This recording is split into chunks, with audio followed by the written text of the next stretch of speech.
Hey, good morning. Happy Friday to you. Welcome to a Friday 5 as we gather here today for another edition of 5 Minutes with Phil. Thank you for joining me here today. We are going to take a look at a couple verses, actually 3 verses in the book of James. The book of James, one of my favorite books because it's so practical, it is so down to earth, and James talks about those times that we need God to give us a little bit of wisdom. Now, I know you've been there, right? Where we just didn't know what to do. We had a decision to make. We had a choice to make. There was a direction that we had to take, and we just weren't sure which way to go. What do you do with that? What do you do when you're in that situation? You know, I've always said that the biggest decisions in life, the toughest choices, are never between the good and the bad. You don't need a lot of wisdom for that. But the biggest choices and the most difficult choices are between the good and the best. And that's where you need God's wisdom. There's moments that I just don't know which way to turn, which way to go, and I need God to help me. How do we do that? What do we do?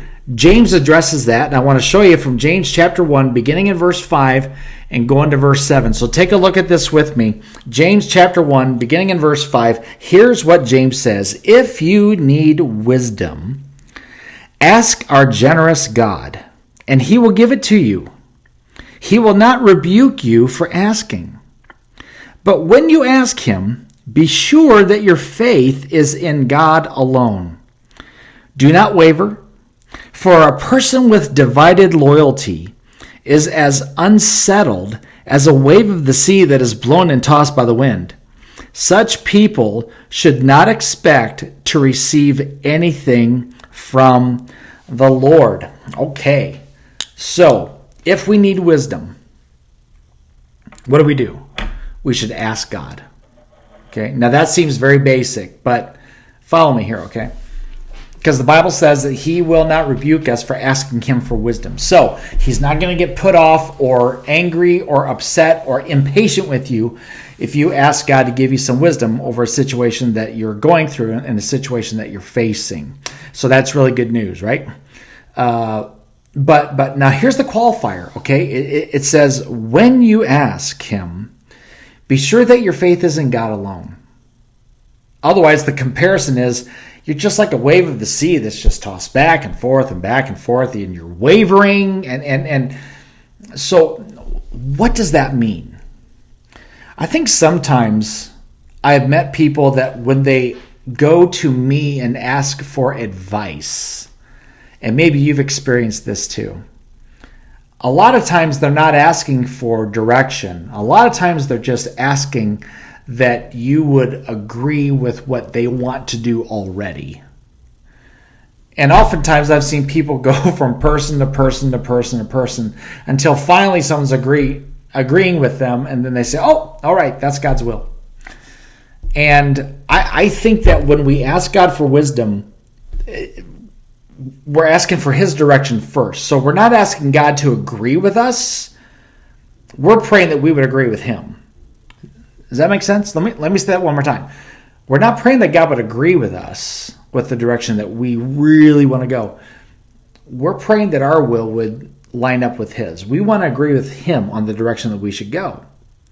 If we don't, then the Bible just said here that we shouldn't expect to receive anything from the Lord.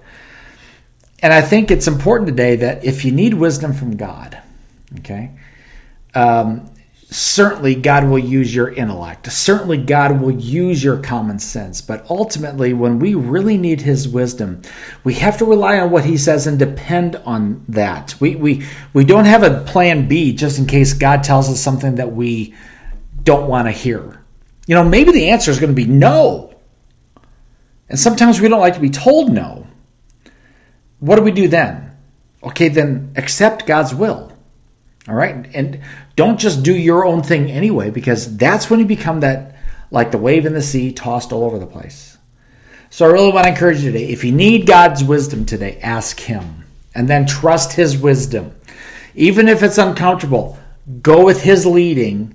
God will take care of the consequences of that. You just trust him and see what he has to say. Okay, that's enough. I hope you have a great weekend. We love you. Thanks for joining me. And we'll talk to you again next time, okay? Have a great weekend. Bye-bye.